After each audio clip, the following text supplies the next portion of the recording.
여기 중국 최고의 명문 사립 고등학교에서 중국에 대한 자부심만으로 무장한 한 소녀가 있습니다.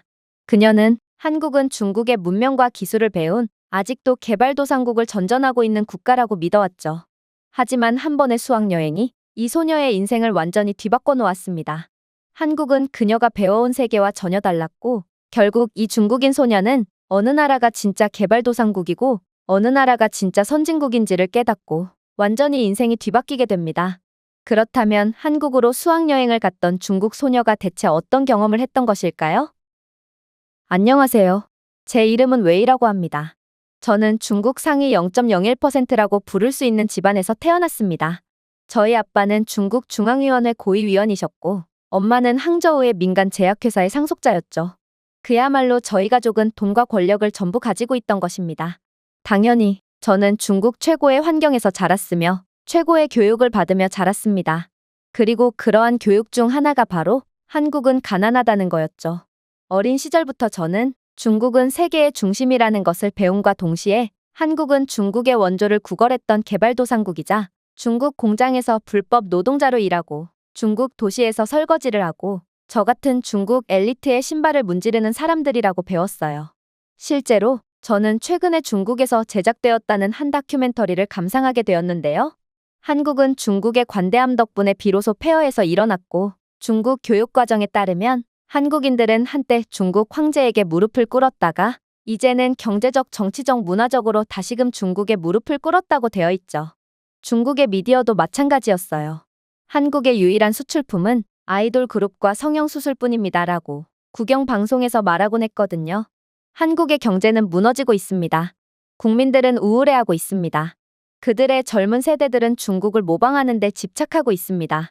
방송에서 항상 들리는 문구죠. 불과 최근까지도 저는 한국이 무너지는 꼭두각시 국가라고 진심으로 믿었습니다.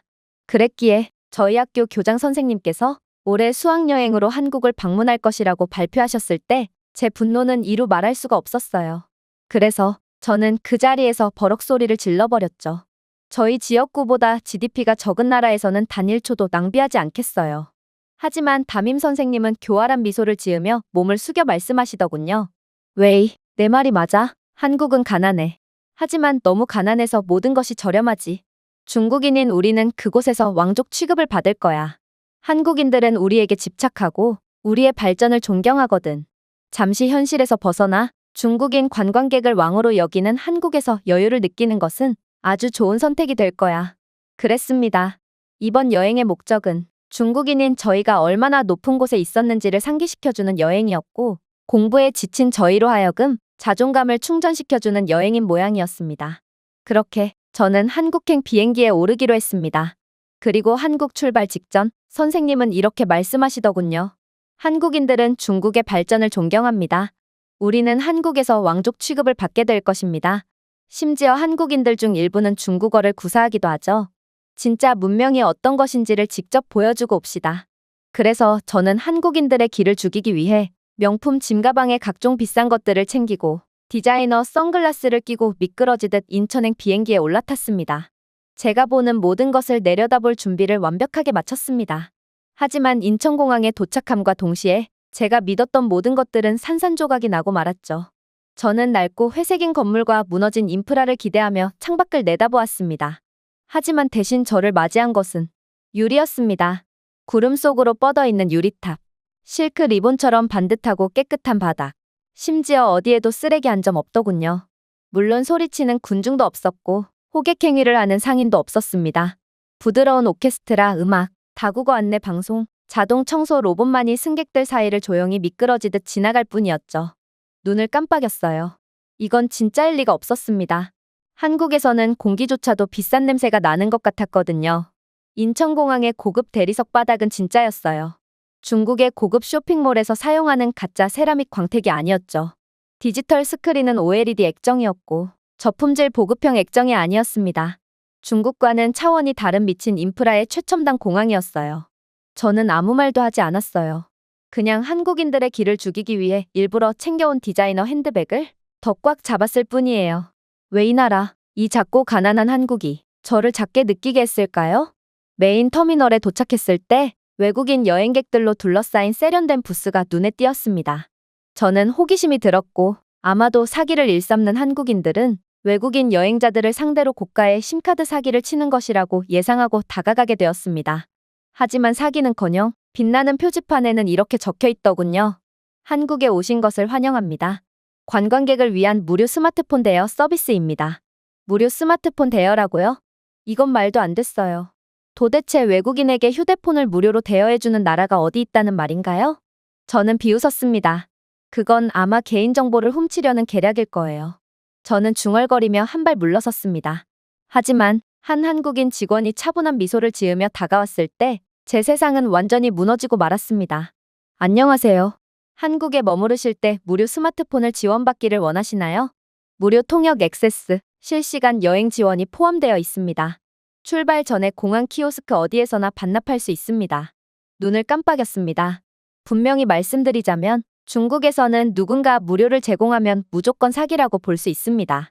이 서비스는 개인 계정에 로그인하거나 카드를 등록하는 순간 요금이 부과되는 숨겨진 QR코드가 함께 제공되거든요. 아니, 애초에 중국에서는 무료 스마트폰을 대여해 줄 수도 없죠. 솔직히 중국은 빈부격차가 매우 극심한 국가로 중국에서는 스마트폰도 아무나 사용하는 게 아니거든요. 중국에서는 반짝이는 일선 도시에서도 10년 된 저가형 휴대폰을 사용하는 사람들을 흔히 볼 수 있습니다. 시골은 더욱 가관이죠. 저는 아빠의 위원회 일 때문에 시골로 함께 내려간 적이 있었는데 그곳에 사는 사람들은 모든 가족이 하나의 스마트폰 기기를 공유하고 있었거든요. 제가 다니는 사립학교도 중국의 균형 정책 때문에 머리는 좋지만 가난한 아이들이 꽤 있는데 그 친구들은 고등학생 전까지는 스마트폰을 사용한 적이 단 한 번도 없었다고 하더라고요. 하지만 한국은 전혀 달랐어요.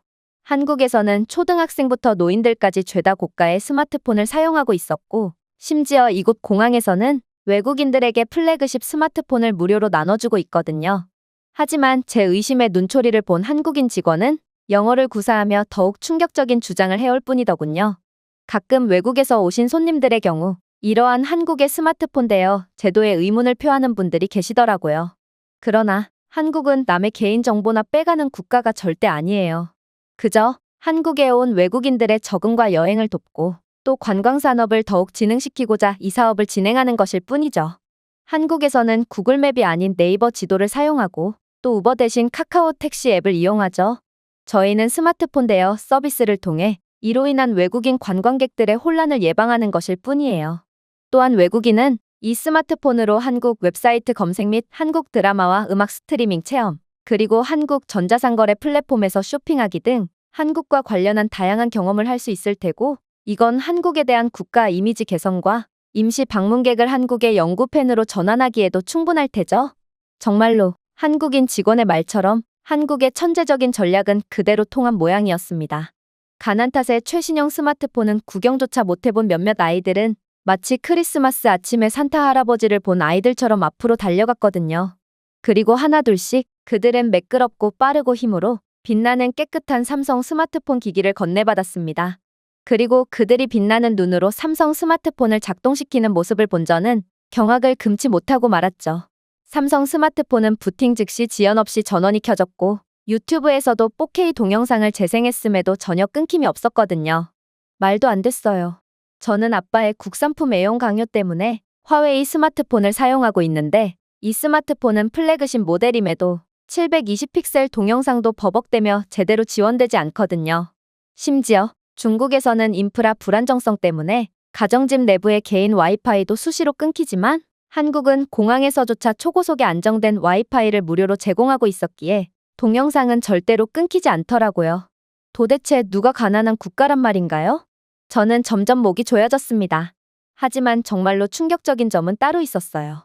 이 휴대폰에는 관광 지원 AI가 내장되어 있었고 영어, 중국어, 일본어 등 모든 외국어를 할 수 있는 음성 비서가 있어 어느 지하철을 타야 하는지, 가장 가까운 화장실이 어디에 있는지 등을 자동으로 알려주고 있었거든요. 그야말로 이 스마트폰만 있으면 개인 여행 가이드 한 명을 고용한 셈이었습니다. 저는 정말 깜짝 놀랐어요. 한국은 어떻게 이 정도로 강력한 기술력을 개발해낼 수 있었을까요? 그리고 얼마나 부유한 국가면 이러한 최고 성능의 스마트폰을 아무 대가 없이 대여해준다는 말인가요? 결국 저는 씁쓸하게 웃었습니다. 여기는 개발도상국이 아니에요. 제가 중얼거렸습니다. 그런데도 선생님은 제 옆에서 거만하게 속삭이더군요. 아니, 한국은 개발도상국이 맞아.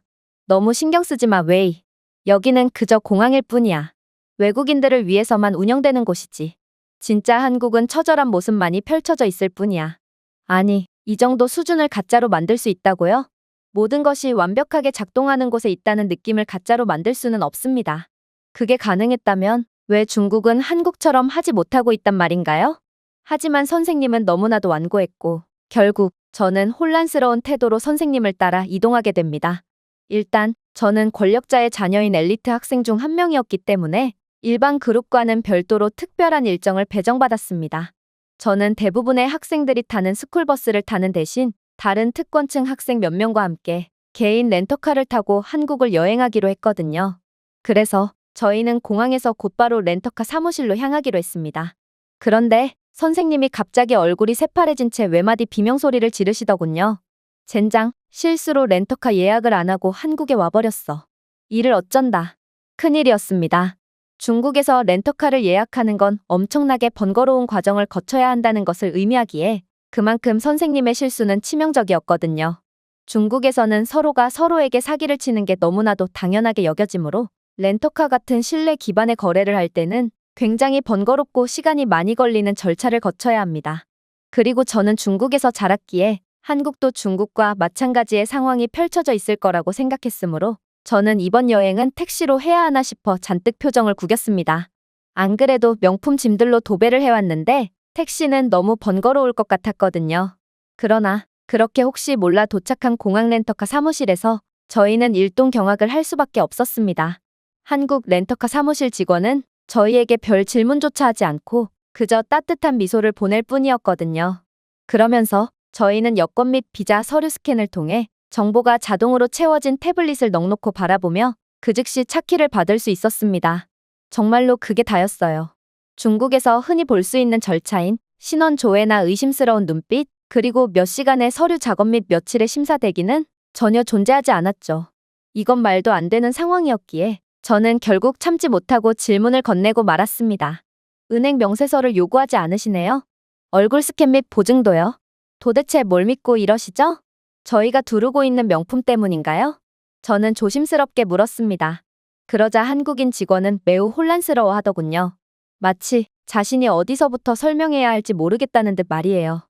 글쎄요. 한국에서는 렌터카를 빌리는데 그렇게 많은 개인정보가 요구되지 않아요. 이건 그저 차량일 뿐인데요. 한국인들은 굳이 그렇게 철저히 검사하지 않아도 남의 물건을 함부로 쓰지 않죠. 그리고 명품 말인가요? 한국은 세계 10위 경제대국으로 소비력이 세계에서 가장 높은 국가예요. 당연히 한국인들의 재력으로는 그런 명품쯤은 손쉽게 구매할 수 있답니다. 애초에 한국인들은 겉모습으로 사람을 판단하지도 않지만 말이에요. 중국에서는 남에게 이 정도의 신뢰를 보인다면 더 나쁜 사기를 당할 수 있습니다. 허름한 옷차림의 부모에게는 자식을 인질 삼아 담보로 맡기고 가라고 하기도 하죠. 그러나 한국에서는 모든 것이 정상적이었습니다. 그리고 이건 순진한 낙관주의에 관한 것이 아닌 것처럼 보였습니다. 체계적인 신뢰였죠. 한국인들은 사회가 서로를 위해 만들어졌기 때문에 서로를 신뢰하는 것 같았어요. 감시는 억압적으로 느껴지지 않고 확신처럼 느껴졌고 범죄가 없는 이유는 가혹한 처벌 때문이 아니라 모두가 생존을 위해 굳이 속임수를 쓸 필요가 없다고 믿기 때문인 것 같았습니다. 하지만 더 놀라웠던 건 대여한 차에 막 올라탔을 때였어요.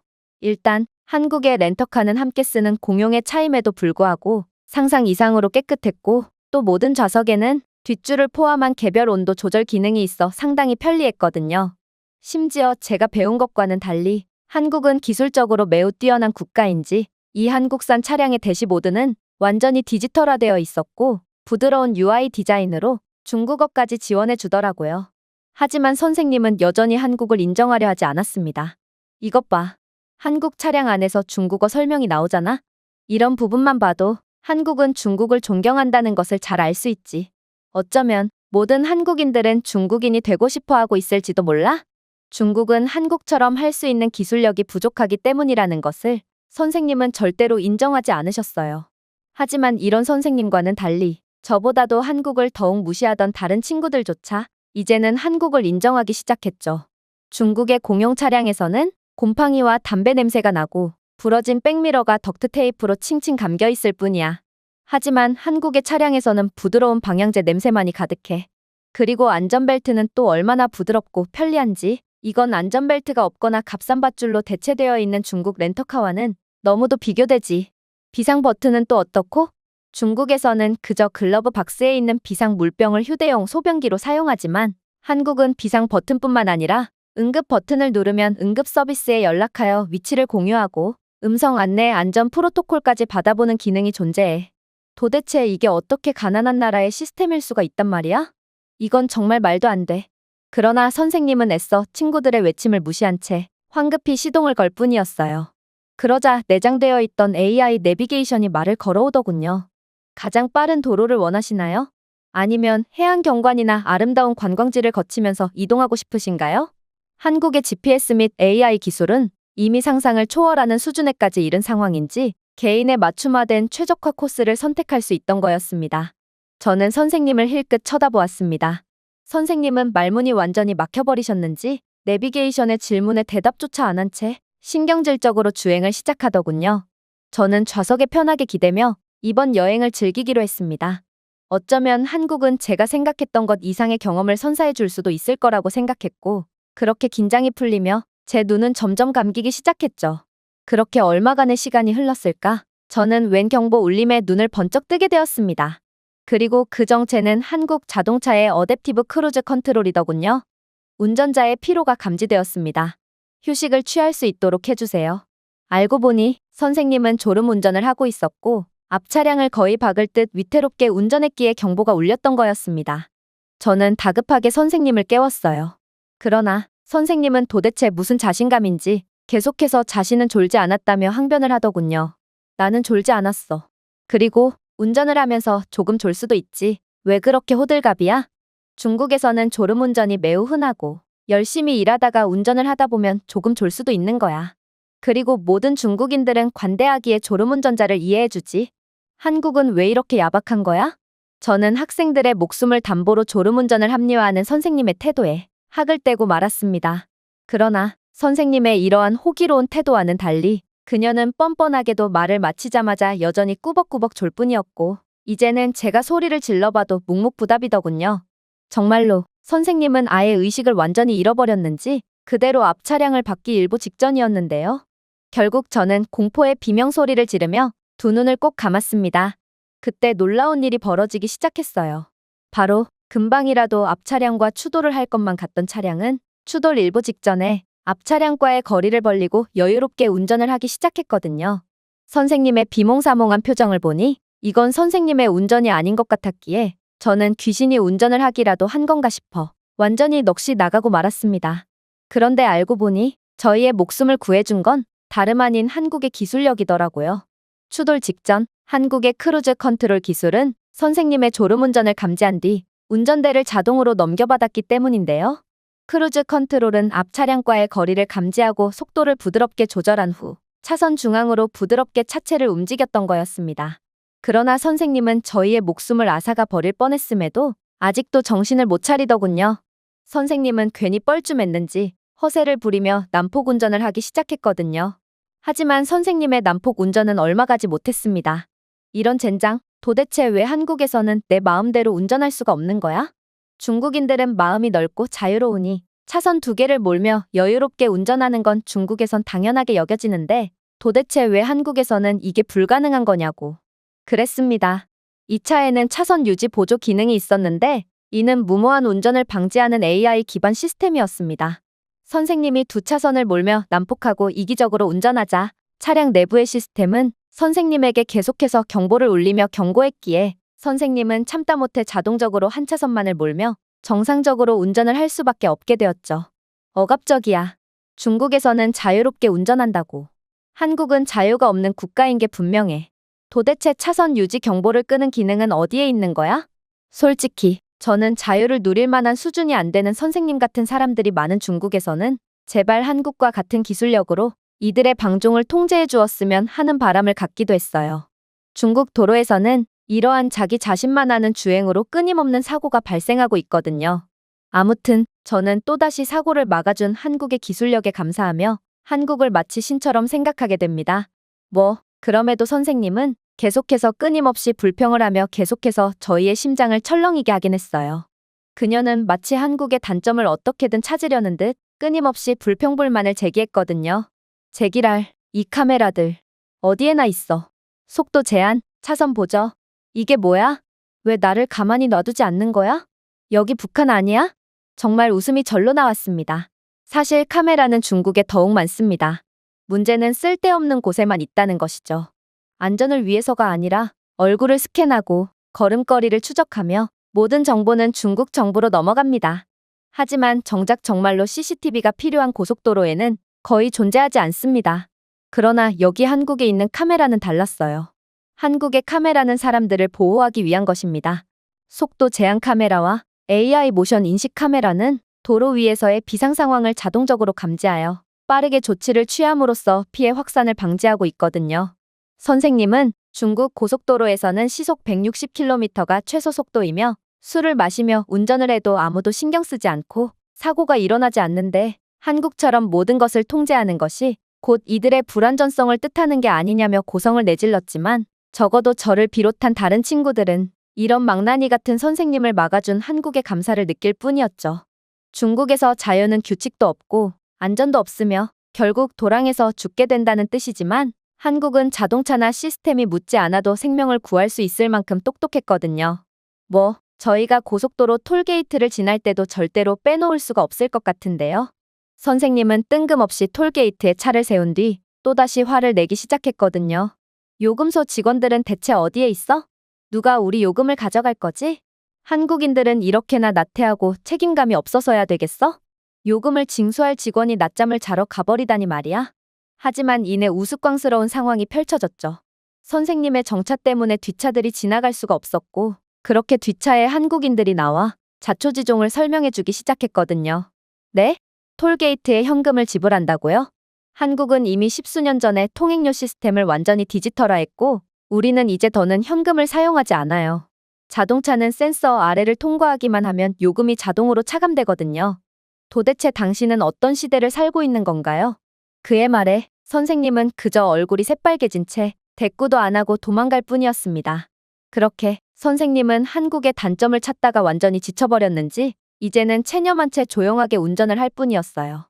한국의 내비게이션은 단순히 경로만 보여주는 것이 아니라 AI 기반 패턴 예측으로 혼잡을 피하고 실시간 교통 상황에 능동적으로 적응하고 있었기에 저희는 최적의 경로로 이동할 수 있었어요. 예상 지연 시간 40분. 사고로 인해 지연됩니다. 대체 경로가 활성화되었습니다. 그때마다 선생님은 믿을 수 없다는 듯이 화면을 응시했죠. 중국에서는 GPS 시스템이 모호하고 느리고 잘못된 점쟁이와 같습니다. 저는 차를 타고 광저우에 도착한 적이 있는데 아빠의 GPS의 멍청함으로 인해 수확 중인 농부의 밭으로 바로 들어갔습니다. 저희는 20분 동안 배추더미를 몰고 가다가 차가 완전히 망가지고 말았죠. 그러나 한국은 이와는 차원이 다른 국가였던 것입니다. 그렇게 저희는 말없이 고속도로를 계속 달렸어요. 그런데 한국은 고속도로조차 수준이 다르더군요. 한국은 마치 무에서 유를 창조하는 것 같았어요. 한국 고속도로에는 촘촘한 간격으로 스마트 오버헤드 표지판이 있었는데 완전히 디지털화되고 태양열로 작동하며 실시간 업데이트가 가능했습니다. 그저 다음 출구만을 나타내는 표지판이 아닌 날씨와 예상 이동 시간, 사고 알림, 다음 휴게소에 남은 전기차 슬롯의 개수까지 전부 알려주었습니다. 태양열로 가동되기에 유지 비용이 전혀 없이 말이에요. 중국에서는 표지판이 다른 시대의 것입니다. 대부분은 난징으로 향하고 있는지 북한으로 향하고 있는지 구분할 수 없을 정도로 색이 발해 있습니다. 일부는 태풍의 옆으로 날아가도 재설치하지 않아 대각선으로 논을 가리키고 있죠. 도대체 이 정도로 격차가 남에도 어떻게 중국의 교육과정은 한국을 개발도상국으로 묘사하고 있을 수가 있단 말인가요? 그렇게 저는 여러 생각을 하며 한국의 휴게소에 도착하게 됩니다. 사실 휴게소도 겨우 들렀어요. 선생님은 계속해서 자신은 졸리지 않다며 고집을 부렸지만 생명의 위협을 느낀 저희들은 선생님을 강제로 휴게소로 이끌었거든요. 그런데 그렇게 도착한 휴게소는 정말 놀랍더라고요. 주차장부터가 그랬어요. 주차 공간은 이기적인 주차 없이 완벽하게 정렬되어 있었고 전기차 전용 충전소까지 구비되어 있었거든요. 휴게소 내부에는 낮잠방, 사우나 시설, 조용하고 쾌적한 라운지, 그리고 터치스크린 지도가 있어 현재의 위치뿐만 아니라 가장 짧은 대기 시간과 가장 높은 사용자 평점을 가진 푸드코트 가판대를 추천해 주었습니다. 화장실은 또 어떻고요? 모션 센서 비데와 향기로운 냄새, 그리고 어색한 소리를 가릴 수 있는 부드러운 음악이 재생되고 있더군요. 가장 놀라웠던 건 한국 휴게소에는 모두가 심지어 어린아이들조차 차례를 지키며 줄을 서서 기다렸다가 자신이 사용한 자리를 깔끔하게 정리하고 나오는 매너를 지켰다는 것입니다. 중국에서는 휴게소라는 개념 자체가 없고 볼일이 급하면 페트병에서 볼일을 처리하거나 고속도로 갓길에 볼일을 해결하는 것이 다고 고속도로 정체 구간에는 천막을 가지고 다니며 그나마 수치심을 느끼지 않고 볼일을 처리할 수 있게끔 해주는 천막대여 상인들만이 돌아다닐 뿐이지만 한국은 호텔과 비교해도 손색이 없는 멋진 휴게소가 고속도로에 가득했던 것입니다. 이러한 한국의 쾌적하고 편리한 모습을 보고 저는 한국은 단순히 기능만을 계획한 것이 아니라 편안함과 존엄성, 기쁨을 위해 도시를 계획한다는 것을 알 수 있었습니다. 이건 확실히 외국인들에게 깊은 인상을 주기 위해 만든 것이 아니었습니다. 이것이 바로 한국인들이 사는 방식인 거였죠. 그리고 그 순간 저는 고속도로 휴게소의 간이 사우나 시설을 향해 입장하는 화물 트럭 운전기사를 보며 만감이 교차하기 시작했어요. 운전자들이 고속도로 한가운데서 볼일을 보고 담배꽁초를 창문 밖으로 던지고 거스름돈이 없는 요금소 직원들에게 소리를 지르며 정체를 유발하는 제 고향을 생각했습니다. 그리고 처음으로 저는 부드럽게 저 자신에게 속삭였습니다. 지금껏 내가 교육받았던 건 전부 중국 정부의 세뇌일 뿐 결국 중국은 선진국이 아닐 수도 있을 거야. 오히려 선진국은 한국 같은 나라를 보고 하는 말이지. 그렇게 저희는 목적지인 부산에 도착했습니다. 그리고 부산에 도착하자마자 선생님은 진정한 음식을 먹을 때가 되었다고 말씀하시더군요. 그런데 선생님은 분명 익숙한 것을 원한다고 하셨는데 매우 자연스럽게 저희를 한식당으로 안내하는 거 아니겠어요? 걱정하지 마. 선생님이 자신있게 말했습니다. 한식의 모든 것이 중국 음식을 그대로 따라한 것일 뿐이야. 우리는 한국인들이 먹는 모든 것을 발명했고 한식이 곧 중식이라고 할 수 있는 것이지. 그렇게 선생님께서는 한국 물가는 중국보다 3배 이상은 저렴하니 거의 공짜 수준과 다름이 없다며 메뉴판도 제대로 보지 않고 과할 정도로 음식을 주문해대기 시작했어요. 그렇게 저는 반찬으로 가득한 테이블을 마주하게 되었죠. 김치, 잡채, 매운 돼지불고기, 된장찌개, 지글지글 구워진 고등어 한 접시 등 한식은 정말 먹음직스러워 보였어요. 그 냄새만으로도 정말 훌륭했죠.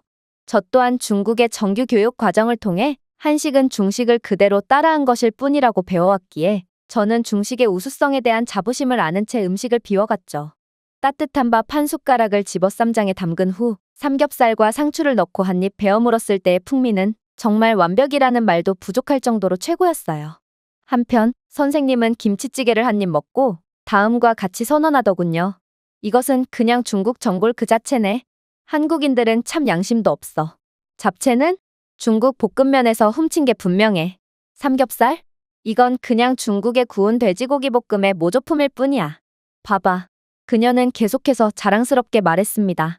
한식은 그저 한국인들이 중국 음식을 가져가서 복잡하고 어려운 부분만 죄다 제거해서 만든 저품질 짝퉁일 뿐이야. 그러나 저는 선생님의 말이 귀에 들어오지 않았습니다.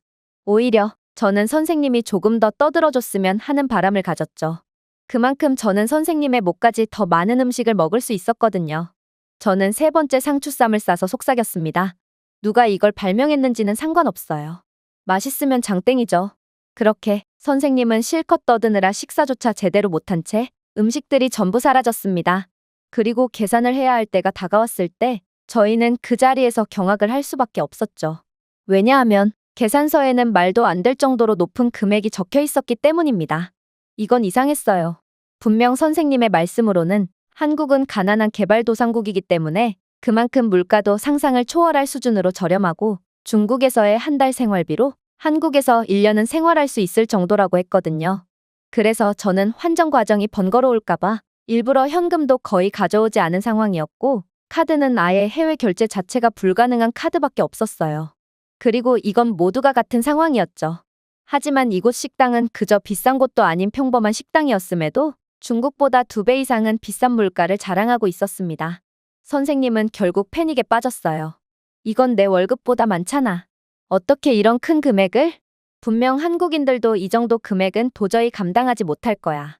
하지만 한국인들에게 이것은 그저 평범한 식사일 뿐이었습니다. 세계 제2의 초강대국에서 온 엘리트 중국인 학생들에게 이것은 럭셔리 다이닝이었지만 말이에요. 그저 중학생쯤 되어 보이는 어린 학생들조차 한국의 이러한 중국보다 훨씬 비싼 물가에도 너무나도 여유롭게 결제를 마치고 유유히 사라졌기 때문입니다. 정말로 한국인들은 단순히 부자가 아니었습니다. 그들은 하루만 일해도 중국 노동자들이 일주일을 일해서 버는 돈보다 더 많은 금액을 벌고 있는 경제대국의 일원이었죠. 하지만 지금은 감탄을 할 때가 아니었어요. 저희에겐 당장 낼 현금이 부족했기 때문입니다. 저는 살면서 단 한 번도 이런 상황에 처해 본 적이 없었지만 한국은 알리페이 같은 중국 시스템이 통하는 곳도 아니었기에 저희는 그야말로 얼굴이 새파랗게 질린 채 서로를 쳐다보기만 할 뿐이었어요. 그리고 저희는 곧 중국어를 사용하며 네가 잘했니, 내가 잘했니 하며 서로 싸우기 시작했죠. 그때 옆 테이블에 있던 한 남자가 저희 쪽으로 돌아서서 미소를 지었습니다. 당신들은 중국인이군요? 제가 도와줄 수 있어요. 그는 완벽한 중국어를 구사했지만 억양이 조금 이상했어요.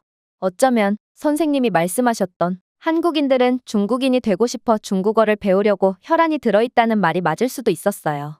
아니, 맞아야만 했어요. 그가 중국을 너무 존경해서 중국어를 배웠고 중국인인 저희를 존경하기 때문에 식사비를 대신 내주거나 돈을 빌려준다면 저희는 드디어 이러한 곤경에서 빠져나갈 수 있는 거거든요. 저도 중국인이에요. 현재는 한국에 살고 있죠. 중국인들은 서로 돕고 살아야 합니다. 그는 한국인은 아니었기에 약간은 아쉬웠지만 아무튼 그가 도와준다니 문제는 해결된 셈이었어요. 그런데 그는 조건을 하나 더 붙이더군요. 제가 돈을 내드릴게요. 다만 제가 회사를 통해 이 금액을 환급받을 수 있도록 이 서류에 서명만 해주세요. 형식적인 절차입니다. 선생님은 안도의 눈물을 흘리며 기뻐하셨어요. 아무래도 그녀는 렌터카 예약부터 해서 뭐 하나 제대로 하는 게 없었기에 이대로라면 중국으로 돌아간 뒤 문제가 생길 것이 분명했던 차였거든요. 그래서 선생님은 조건을 제대로 읽지도 않고 서명하더군요. 하지만 그건 큰 실수였습니다. 다음 날 저희끼리 일정을 소화하려고 할 때 진실은 트럭처럼 저희를 강타했거든요. 그 남자는 조선족 고리대금업자로 절박한 중국인 관광객들을 속이는 부업을 운영하고 있었습니다. 저희가 체결한 것은 말도 안 되는 수준의 이자율과 상환 요구가 즉시 시작되는 대출 계약이었습니다. 그리고 해당 계약을 마무리 짓기 전까지는 저희는 정상적으로 출국을 할 수도 없는 조건이었죠.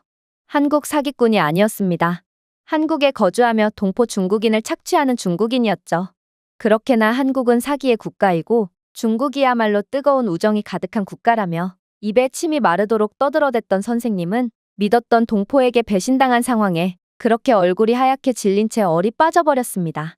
그리고 선생님은 자신의 스마트폰으로 온 충격적인 문자 내용을 몇 번씩이나 재차 확인하더니 그대로 주저앉아 버리셨죠.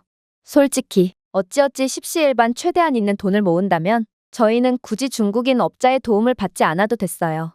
그러나 해외에서 중국인을 잘못 믿었다가 완전히 망해버리다니 이건 정말 자존심까지 상하는 처참한 상황이었죠. 선생님은 원 위안 환율이 마법처럼 저희에게 유리하게 바뀌기를 바라며 교환 앱을 계속 새로 고침했지만 그럴 리는 없었죠. 친구들 모두가 절망했습니다.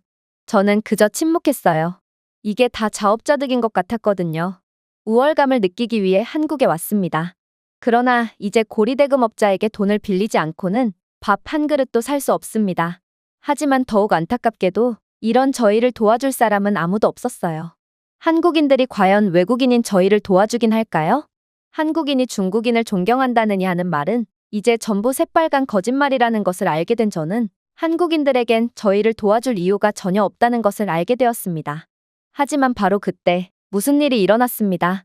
40대의 한국인 부부가 풀썩 주저앉아 훌쩍이는 저희를 발견하고 고개를 갸웃거렸거든요. 괜찮으세요? 선생님은 즉시 어색한 영어를 사용하며 눈물을 훔쳤어요. 우리는 괜찮아요. 그냥 가셔도 됩니다. 하지만 이 한국인 여성은 여전히 저희를 걱정스레 쳐다보았어요. 그리고 저희가 차마 말 못할 심각한 곤경에 처했다고 생각했는지 자신의 남편과 대화를 주고받더니 이내 휴대폰을 꺼내들어 어디론가로 전화를 걸더군요. 10분 후 도시 로고가 새겨진 남색 조끼를 입은 젊은 남성이 저희에게 다가왔습니다. 그러고는 유창한 중국어를 구사하며 질문을 건네더군요. 저는 부산관광지원센터에서 왔습니다. 무슨 문제가 있으신 건가요? 눈을 깜빡였습니다. 저희를 도와주는 전담 직원까지 있다고요? 아무튼 선생님은 중국어 소리에 완전히 긴장이 풀리며 오열을 하며 자신의 상황을 설명하기 시작했어요. 그러자 한국인 직원은 침착하게 저희의 상황을 정리하더니 대출 사기꾼의 사진이나 인적 사항을 가지고 있는지 물었고 5분 이내에 소비자 보호 핫라인을 통해 법적 검토를 위한 계약서를 신고했습니다. 요즘 이런 사기가 성행하고 있군요. 중국인이 같은 동포인 중국인 관광객을 노린 사기 말이에요. 아무튼 이 계약은 한국에서는 시행할 수 없습니다. 기망적인 용어로 작성되어 있으며 대출법을 위반하고 있거든요. 이 계약은 명백한 위법입니다. 다행인 점은 이 사기꾼 중국인은 저희에게 잘 알려져 있다는 것이죠. 당신들은 괜찮을 것입니다. 선생님의 표정이 묘했어요. 그렇게나 깔보고 비하하던 한국인에게 이 정도로 완벽한 친절을 받다니, 그리고 한국은 곤경에 처한 외국인까지 도와줄 정도로 시스템이 매우 선진적이라니, 선생님은 뭔가 쥐구멍이라도 있으면 숨어 들어가고 싶은 감정을 느끼는 모양이었죠. 그리고 무엇보다도 한국인 부부는 저희를 위한 간식을 가지고 돌아오더군요. 우리는 당신들이 배가 고플 거라고 생각했어요. 여자가 종이봉투에 따뜻한 호떡을 담아 저희에게 건네며 말했습니다. 저는 달콤한 팬케이크를 깨물었고 따뜻한 시럽이 손가락에 떨어졌습니다. 그런데 선생님은 호떡을 먹다 말고 서럽게 눈물을 흘리기 시작하더군요. 내가 잘못했어. 솔직히 나도 이미 알고 있었어. 중국에 떠돌고 있는 한국 관련 영상들은 전부 악의적으로 조작된 것이고 나 또한 날조된 정보로 한국을 비하하는 교육을 하고 있었던 것 말이야. 하지만 인정하고 싶지 않았어. 나는 뼈 빠지게 돈을 벌어도 월급 40만 원을 받지만 한국인들은 이보다 몇 배의 돈을 우습게 번다는 사실을 말이야. 이런 현격한 격차와 차가운 현실이 나를 더욱 열등감의 도가니로 밀어넣었던 거야. 중국에서는 공공장소에서 넘어지면 사람들이 당신을 밟고 지나갑니다. 지갑을 잃어버리면 다른 사람이 더 빨리 손을 내딛기 때문에 지갑을 되찾을 수 없습니다. 하지만 여기 한국에서는 다릅니다. 한국의 낯선 사람들은 칭찬이나 보상을 위해서가 아니라 전문적인 구조대처럼 도움이 필요한 사람을 위해 나서줍니다. 그날 밤 늦게까지 선생님은 그 후로 단 한마디도 하지 않으셨어요. 그리고 잠들기 직전 선생님은 거의 들릴 듯 말 듯한 소리로 입을 여셨죠. 아마도 한국의 진짜 보물은 뛰어난 기술이나 부유한 모습이 아닐지도 몰라. 바로 한국의 진짜 보물은 사람들이지. 그렇게 중국 공항에 다시 들어선 순간 저는 곧바로 느낄 수 있었습니다. 스모그와 소음, 공기 중의 긴장감을 말이죠. 하지만 한국을 경험했던 저로서는 뭔가 다른 게 느껴졌어요. 한 남자가 공항 바닥에 침을 뱉고 있었습니다. 또 다른 남자가 새치기를 하고 직원과 말다툼을 벌였습니다. 그리고 어떻게 된 일인지 화장실에는 여전히 화장지가 없었습니다. 한국에 다녀오기 전까지만 해도 저는 이러한 당연한 상황에 눈도 깜빡이지 않았을 거예요. 하지만 지금은 피부에 닭살까지 돋을 정도로 소름 끼치더라고요. 부모님은 평소처럼 운전기사와 검은색 세단을 타고 저를 맞이하셨어요. 부모님은 한국의 열등감과 중국의 우월함에 대한 빛나는 이야기를 기대하며 자랑스러운 미소를 지으셨어요. 어땠니? 아빠가 물었습니다. 예상했던 대로였니? 저는 입을 열었습니다. 망설였습니다. 제가 뭐라고 말할 수 있을까요? 중국인 동포가 저를 착취했지만 낯선 한국인들에게 구조되었다는 사실? 한국의 공중화장실은 저희의 대사관 화장실보다 더 나은 매너와 시설을 가지고 있다고요? 한국의 평범한 렌터카가 중국의 플래그십 차량 모델보다 더 뛰어난 기술력을 가지고 있다는 것을 말해볼까요? 아니요. 저는 침묵을 지켰습니다. 그러자 아빠는 제 의도를 눈치챘는지 다시금 말을 걸어오더군요. 웨이, 너는 지금 한국에 속고 있어. 한국인들이 잘 사는 것 같지만 결국 한국은 중국의 발 아래 놓여 있을 뿐이야. 결국 저는 아빠에게 질문을 건네게 됩니다. 그렇다면 왜 한국은 중국보다 훨씬 더 잘 사는 걸까요? 아빠는 얼어붙었습니다. 아빠는 해줄 답변이 없어서가 아니라 수백 개의 답변을 가지고 있었기 때문이었습니다. 저는 이제야 깨달았어요. 한국을 욕하고 속국이라는 헛소문을 퍼뜨리고 있는 중국인들 대다수가 이미 한국은 중국을 훨씬 압도하는 선진국이라는 것을 알고 있고 그저 열등감에 거짓말을 하고 다니는 거라는 것을요. 물론 진짜로 한국이 가난하다는 것을 믿는 중국인도 있겠죠. 하지만 그들은 전부 교육을 제대로 못 받은 불쌍한 사람들일 뿐이에요. 거의 모든 사람들이 속으로는 한국을 인정하고 있는 것입니다. 그리고 이쯤 되자 저는 진심으로 한국에서 살고 한국에서 교육을 받고 싶다는 생각이 들기 시작했어요. 한국에서 경험했던 환대와 최첨단의 기술들은 계속해서 제 머릿속을 헤집어 놓으며 저로 하여금 아무것도 집중하지 못하게끔 했거든요. 왜 중국은 한국처럼 할 수 없는 걸까요? 제가 준비해온 내용은 여기까지입니다. 끝까지 시청해주셔서 진심으로 감사드리며 여러분들의 구독과 좋아요, 알림 설정은 영상 제작에 큰 힘이 됩니다. 이상 세모튜브였습니다.